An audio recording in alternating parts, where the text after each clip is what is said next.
political scientist and lecturer. Ewa Kwame Nkrumah Aponimu. Dr. Aropey, mame mo ache mo akwa ba mra Akoma FM. Bibi aboko de. Yami adum. Abusuafo nyina ho ye de. Kita dum fi wo pa. Jo.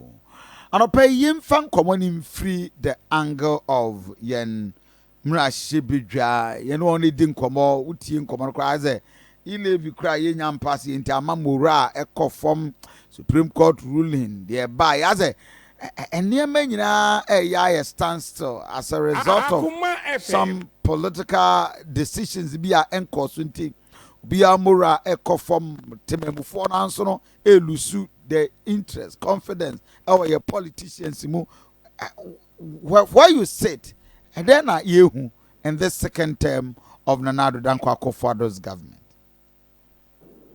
Madam Asuna Micha Achifo. Adeba kwa enukrani se emibia omanbia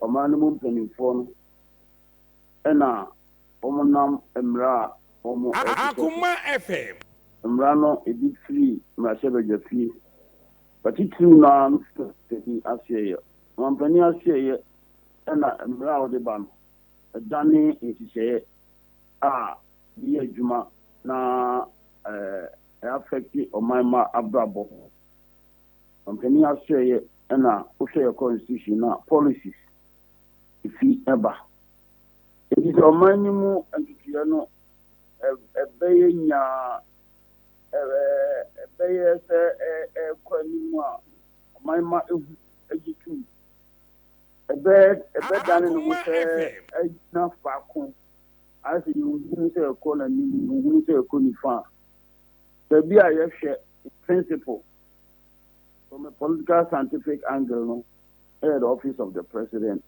the cabinet first and sana yehwe how sa niema yehwe fi o mampani afie no affected the parliament. Also, yes, I don't know. Here, Ghana, Adibakwa, Akoma or how far that levy issue. Ni how I was on my note me a digit to free on my map at home. Now, Toya Omudi Omino Omina Omampani Dia Nimono Militu Anamo Ayan say na Omano and she said to clear to the far Juma Ecoso. And not you know, I know they Omandi said it. And the crown was in it. A Oman baby said, now young copa or my macho said, Chia to me pacho no.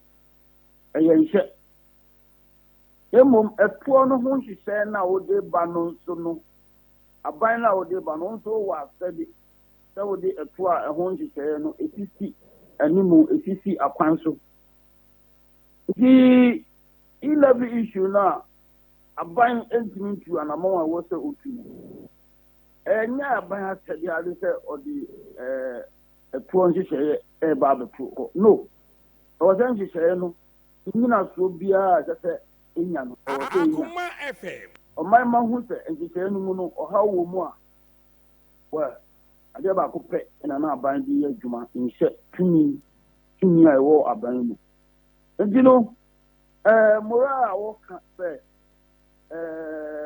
ma se badwafo omo ye betumi aka se kɔfom ye betumi aka se nuntina adwuma kora wo mo nko no so se ekoba se ma sha badwafie wo mo anya nipa dodo a wo mo hia wo mo timi dia ya adwuma afia ni se nipa ni bebiri ankɔ adwuma wo ankɔ adwuma na wo ti fie no anu ye ben na wo de ba ade ntina se timi ko ba se Akoma FM pa po no ankɔ adwuma nti ma sha badwafie antimi anya adwuma okay a create a crisis situation a very, very serious. I was saying, my shepherd, your phone day and New Year ever. Mm. Yes.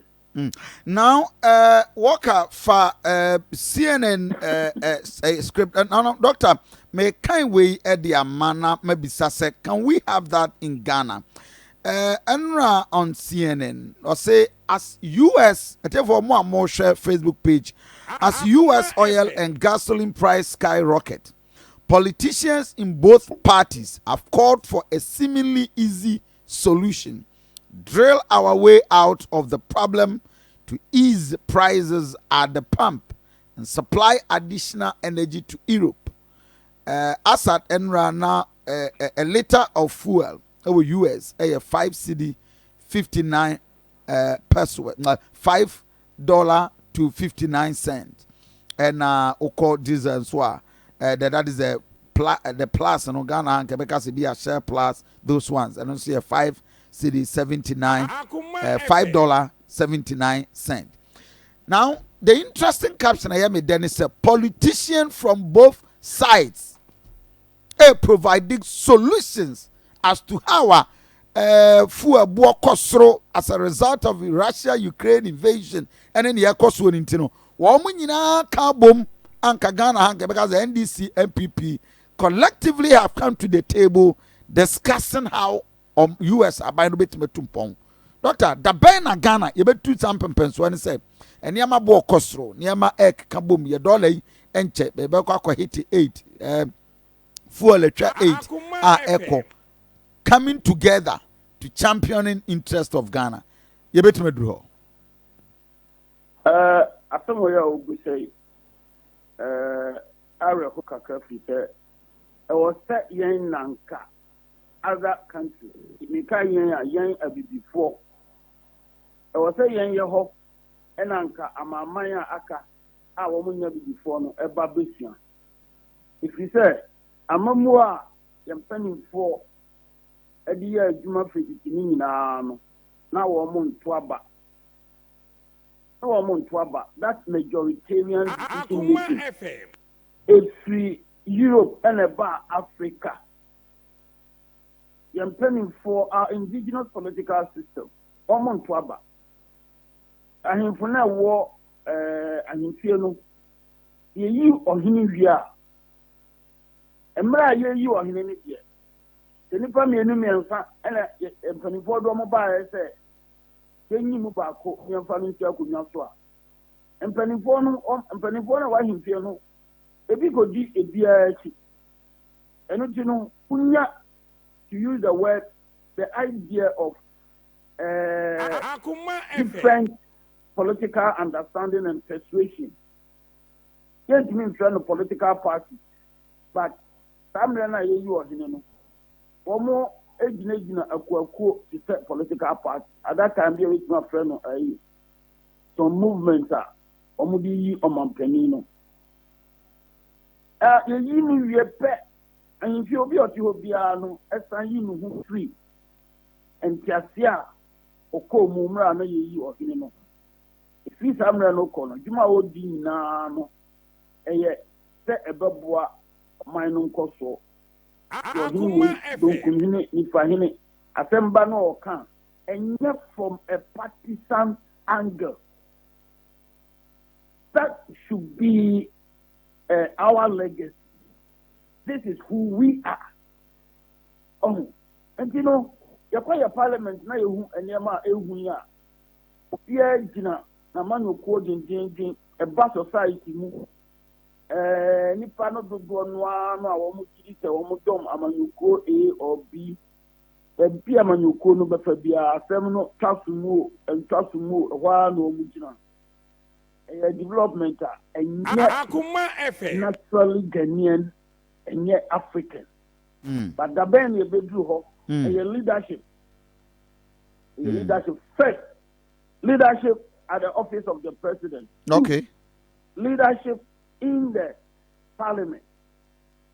First, leadership from the office of the president. 2, leadership in the parliament. And a bit to accord down, accord talk the leaders of the 2 political parties. So, basically, Your definition of party interest, Akoma FM. does it coincide with that of Ghana's interest? At any rate, what is Ghana's interest? At any material moment in time. In this current situation, the e-levy issue, which has got essential a year attack, here who here say, or minor Gigitica, that is Ghana's interest. And yet a party issue. A Ghana said it. So Gigitica, a banya or a Mrebiano, and Odiani, the two and a most thing. Now, a banya of the e-levy by ya, and you probably give it. E-levy is two-way. Akoma FM. E-levy is two-way. Emwa or minor. I did a bino at you. Almost anybody the brain command. Can one consensus building. Almost just it. You don't tell anybody to go into consensus if it is their cultural practice, their way of doing things. The moment that say some people should go into consensus, they cannot go into consensus. Some people take entrenched positions. Otherwise, the consensus should come naturally. You a gay are walking. Besides, all majoritarian issues, and they take you on Akoma FM.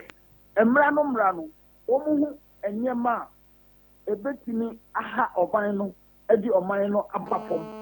San and Mrano soon say, Obia, Pin among your comb, someone in Alcojina, and not be a floor, Mujina Homa or Mino.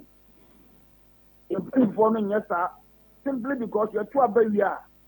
The government of the day, the way they go about their things and push things when it comes to fighting another political accountability. Akoma FM. Among other things, fighting corruption. And maybe in the Fourth Republic. Abayo was to be a coaching members of the position. And require no if be here by more almost two and a more be emphatic. And they are not or clear or munina or justify. The moment Abayo be shot here, I say no. The president is not showing leadership. The president is not creating conditions that and maybe do. Everybody will rally to the support of the state. And for that matter, the constitution, and not necessarily the president, not necessarily the party in power. And you know, the behavior of the sitting president counts a lot.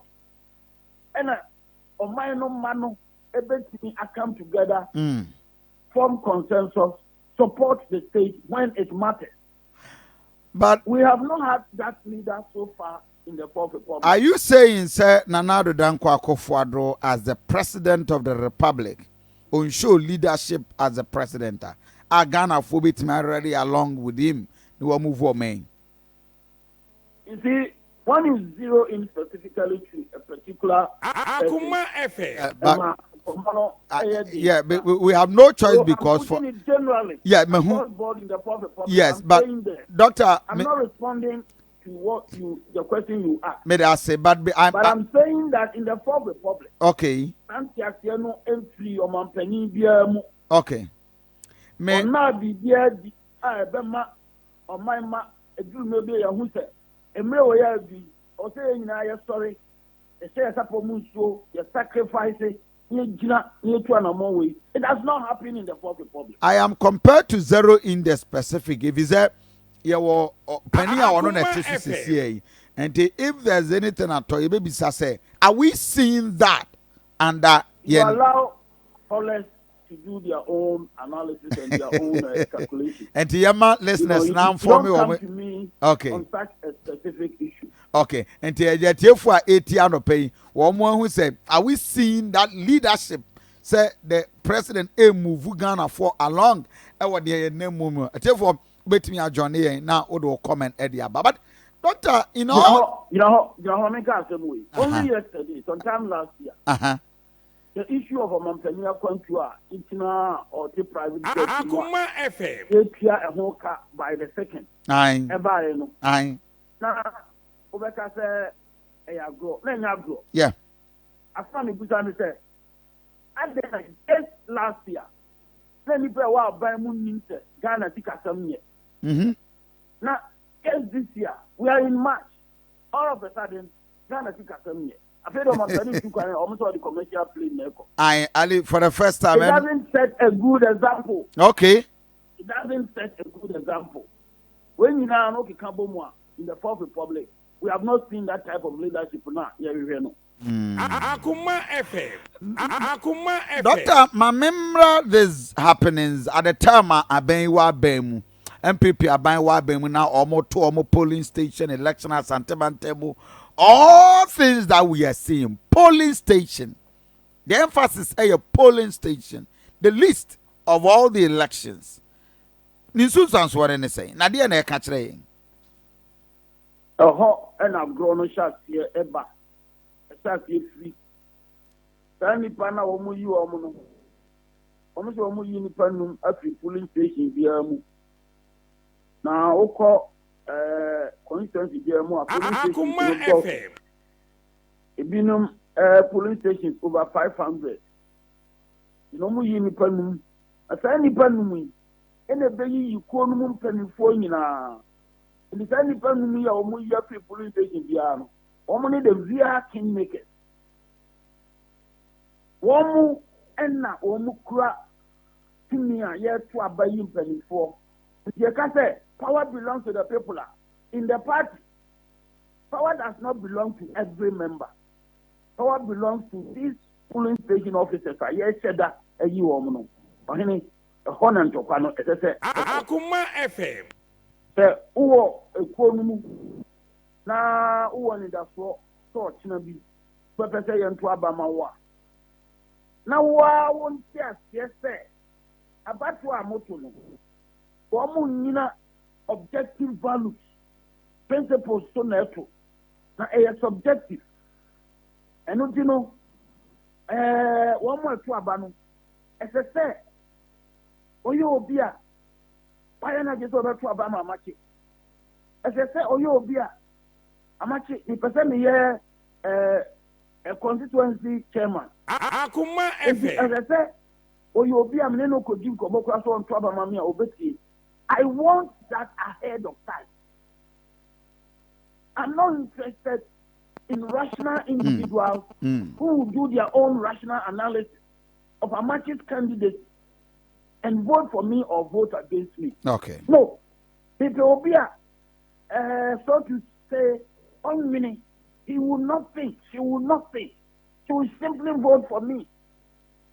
I don't think Okay. Irrational understanding and approach with which the same party is going about the same thing. Okay. Akoma FM. And two, the party has organized confusion by making committee members one more interested actors, to individuals or more interested actors to serve on the committee. That is the organization of confusion. Okay. While rationalizing a principle of conflict of interest, the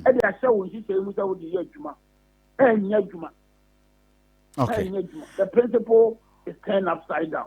Turn upside down. Dr. Machano pay ma yemfan common. Bi say ye bi nyamre ne yaba fi ya transe ano pay ne na fi ba mo a otoso mienu askwa hene wa transe nti eja wo hene transe ya mane ntwen na ya to ankovo so nti Dr. Mamina wase me gidi se brano ye bi nyamre na ya transe studio ne ya di nkomo. I am more than grateful. Okay. That's it. Right. I'm for